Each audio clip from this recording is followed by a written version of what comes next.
Arthur Fleck is back to his depressed self in Arkham. While waiting for the trial, he meets Lee, a fellow Arkham inmate who sparks a new light in him, prompting the return of Joker. Hey everyone, Luke Ripa here and welcome to my Joker Folie à Deux review, the sequel to the 2019 hit which was supposed to be a one-off, but hey, studio executive will demand more out of the highest grossing R-rated movie of all time. At the time at least. We see Todd Phillips returning both as writer alongside Scott Silver and director, Joaquin Phoenix returning as Arthur Fleck, and we have Lady Gaga taking on the mantle of Harley Quinn. Before I start talking about whatever the hell this was, be sure to subscribe and follow Weekos on all socials we're on. You can find Weekos on YouTube and X as Weekos Official, on Instagram and Facebook both as Weekos English and Weekos Official, on TikTok as Weekos TikTok, and on Twitch as Weekos Twitch. Do so and you won't miss any of the Weekos reviews and content. Let's also take a step back for a second and let's go over the original movie, because my thoughts on that directly influenced my take on this one. So, 2019's Joker. My take depends on how you look at it and what you think you're watching. If you take the events of the movie as real, then what we saw shouldn't have that title. The reason being, everything is designed to give a cause to Arthur's action and consequently the birth of Joker. All the murders he commits are because of self-defense, mostly bullying. The Joker character rarely kills for self-defense. If he does, it's a matter of literal life or death, but as a matter of fact it wasn't when he killed Jason Todd, the most infamous Joker's murder. In other words, if you take it as is, that ain't really Joker. However, there's another way you could interpret the whole movie, which again is essentially a story tells the Doctor, aka we, the audience, we see at the end. That is, it's all freaking bullshit. And there's various indicators that could be the case, from the whole world being against him to the fact all the murders are justified, almost trying to trick the Doctor into thinking he's human after all. The biggest clue though has to be found in the fact the whole movie is told from his perspective, except for one moment. The Wayne's murder, as geographically he couldn't have seen that moment. Not only that, in the comics Joker eventually understands Batman's identity, but he decides to ignore it to keep playing, which is the reason to live for him. In this story tells where he is convinced to be Bruce's brother given the Thomas Wayne subplot, he decides to own up to the creation of his archenemy. In other words, if you read the movie as a story told to kill the Doctor, which is kind of what the last shot implies, then what we saw was the ultimate Joker film. To double on that, here's a real Warner published 2 days ago where Todd Phillips talked about this. There's many ways to look at the movie. He might not be Joker. This is just a version of a Joker origin. It's the version this guy is telling in this room at a mental institution. I don't know that he's the most reliable narrator in the world. You know what I'm saying? See? Then we have Joker Folie à Deux, which confirms everything actually happened. Making not only 2019's Joker a thing that shouldn't be called that, but we have a sequel to a movie that shouldn't be called that doubles down on the fact it shouldn't be called that. And guess what?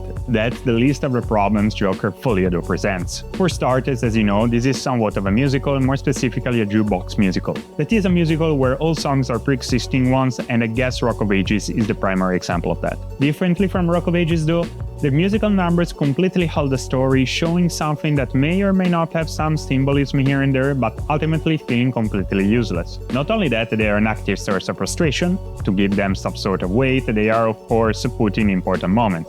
That could be a dialogue or a situation that is generally interesting, making you eager to see where that ends up, only for it to be interrupted by a musical number that won't continue any of that talk. And of course, at the end of that, there is no continuation of that moment, it just goes on to the next thing. And I wasn't the only one to sigh out loud at the start of a couple of those sequences. A lot of others in the theaters were, which was almost sold out. The other issue is that those interesting moments are ones of self-reflection, and in general, they are also really well-crafted sequences. It's just that they don't carry any significant narrative weight, and it's a gigantic problem. As a matter of fact, the story isn't that interesting, and it's pretty much what I said in the beginning. It's about Arthur preparing for his trial while staying at Arkham, where the inmates are treated poorly. Then he meets Lee, Harley Quinn's nickname in the movie, and he finds true love that reawakes the Joker and the music that's always been inside of him. The latter is taken from the movie's IMDb logline, and yeah. And in terms of actual fact, the movie is basically that. The trial is essentially a recap of the first movie. While it's definitely interesting to see the witnesses' point of view of those moments and also Arthur reliving them, you ask yourself why the legal drama part of the movie is done this way. Especially given the city plaintiff is Harvey Dent, who really is just a smug asshole lawyer that does absolutely nothing. On the other hand, I guess having a recap of the previous movie's facts make this sequel accessible even to those who haven't seen the first one, which is a positive in a way. Now let's talk about the character most people probably want to know about. Harley Quinn. She is called the lead here, and she is literally the inciting incident. She is the reason why Arthur's world is reignited. And their story is somewhat interesting, albeit predictable if you know her story in Batman's lore. Granted, it is a Joker movie with no Joker, so of course having Harley Quinn that isn't really Harley Quinn should come to no surprise. At least they don't use the name Harley Quinn, it's Harley Quinzel, and only Arthur's lawyer and the journalists call her that, otherwise she's always referenced as Lee. Anyways, she is presented as an Arkham inmate only to be revealed as someone different at the beginning of the second act. Not dramatically different, but the details make her different, so to speak. Again, somewhat interesting yet predictable, but at least makes her manipulation over Arthur even more interesting. Yep, you heard that right, this time it is Harley manipulating Joker, not the other way around, which comes to no one's surprise because of political correctness and the absolute dullness idea of Joker corrupting an inmate rather than an accomplished psychiatrist. That said, much like most of the movie, the character's ending is frustrating as it ends absolutely nowhere. She is also the protagonist of a weird insert, to put it mildly. I like it odd, but when the object in the scene is as big as Harley's face and it is a medium shot, you notice every detail of said object, so I'm quite confused about what you were trying to say there. Another moment that the filmmaking is anything but subtle is when throughout the movie we have some very noticeable medium shots and close-up of an extra. Not that he does anything in these 3 or 4 shots, they are just very on the nose, as of course said extra will have a significant involvement. They are supposed to be some kind of setup, but it just... I don't know, it felt too cheap. Is there any positive in Joker Folie à Deux, aside from being an accessible film to everyone? Yes, there are. Joaquin Phoenix is once again amazing in the role. Despite being an absolute delirium that has very little sense, he doesn't phone it in and gives one of his best performances. He owns the character and makes it feel its own thing.